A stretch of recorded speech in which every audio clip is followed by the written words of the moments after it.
दिव्यांगों के पुनर्वास, शिक्षा, इलाज और कौशल विकास के लिए समर्पित समेकित क्षेत्रीय कौशल विकास, पुनर्वास और दिव्यांगजन सशक्तिकरण केंद्र यानी सीआरसी की बड़ी सौगात छतरपुर जिले को प्राप्त हुई है। अब तक प्रदेश में सिर्फ भोपाल में ही सीआरसी केंद्र मौजूद था, लेकिन अब छतरपुर में भी ये केंद्र खोला गया है। सामाजिक न्याय विभाग, केंद्रीय मंत्रालय की ओर से शनिवार को केंद्रीय मंत्री वीरेंद्र कुमार ने इस केंद्र की स्थापना छतरपुर में की। केंद्र का शुभारंभ छतरपुर के पुराने तहसील भवन महिलाओं के समीप किया गया। केंद्र का शुभारंभ करते हुए केंद्रीय मंत्री डॉक्टर वीरेंद्र खटीक ने कहा कि इस केंद्र के माध्यम से अब दिव्यांगों को भोपाल तक नहीं जाना पड़ेगा। ये केंद्र बुंदेलखंड के साथ साथ विंध्य और महाकौशल क्षेत्र के दिव्यांगजनों का भी सहारा बनेगा।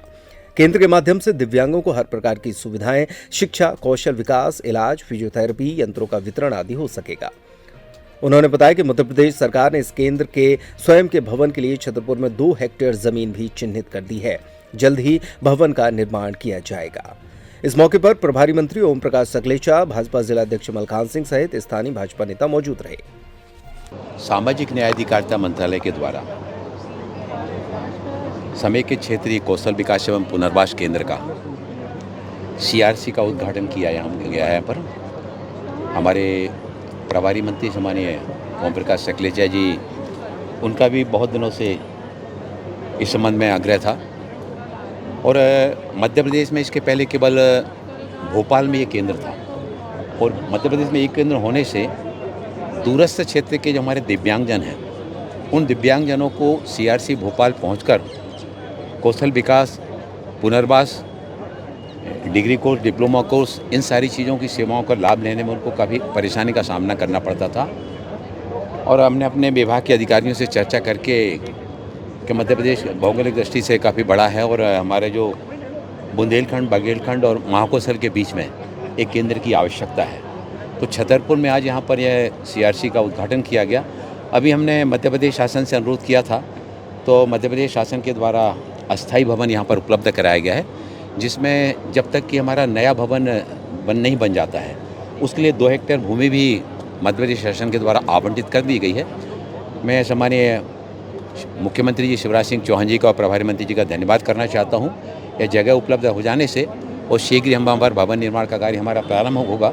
तब तक हमारे केंद्र की सेवाओं का, गतिविधियों का संचालन इस स्थान से किया जाएगा। अभी छोटे स्थान में मिला है, जितना स्थान मिला है उतने स्थान में उसका शुभारंभ किया जा रहा है। यहाँ आने वाले जो दिव्यांगजन हैं, उन दिव्यांगजन के साथ उसमें छोटे बच्चे भी आते हैं, बड़े भी आते हैं, तो पेरेंट के साथ में यहाँ पर काउंसलिंग भी की जाएगी, उनका पंजीयन होगा। फिर दिव्यांगजनों का परीक्षण होने के बाद उपकरण दिए जाने, तो वो भी, फिर फिजियोथेरेपी की सेवाएँ भी प्रारंभ की जाएंगी। ऑक्यूपेशनल थेरेपी और सब तरह की थेरेपी यहाँ पर भी दी जाएगी। इसके साथ ही साथ जब हमारा नया भवन बन जाएगा तो cross disability early intervention centre, यानी डिसेबिलिटी की बचपन में ही, छोटी उम्र में भी ही पहचान करना, और जितनी कम उम्र में पहचान हो जाएगी उतने ही उसके इलाज के लिए शीघ्रता से उसके सेवाएं प्रदान की जा सकेंगी। आज वास्तव में जनसंघ से भारतीय जनता पार्टी की जो शुरुआत हुई, उसका जो वाक्य पंडित दीनदयाल जी का था, अंत्योदय, उसका एक नया दृष्टिकोण समाज के सामने आया कि मध्य प्रदेश का ये दूसरा सेंटर दिव्यांगों के लिए खोलकर अंतिम छोड़ के अंतिम सबसे ज़रूरत वाले व्यक्ति की सेवा का भाव माननीय मोदी जी और शिवराज जी के संयुक्त प्रयास से यह शुरू हुआ। उसकी मैं आप सबको बहुत बहुत बधाई देता हूँ, शुभकामनाएं देता हूँ।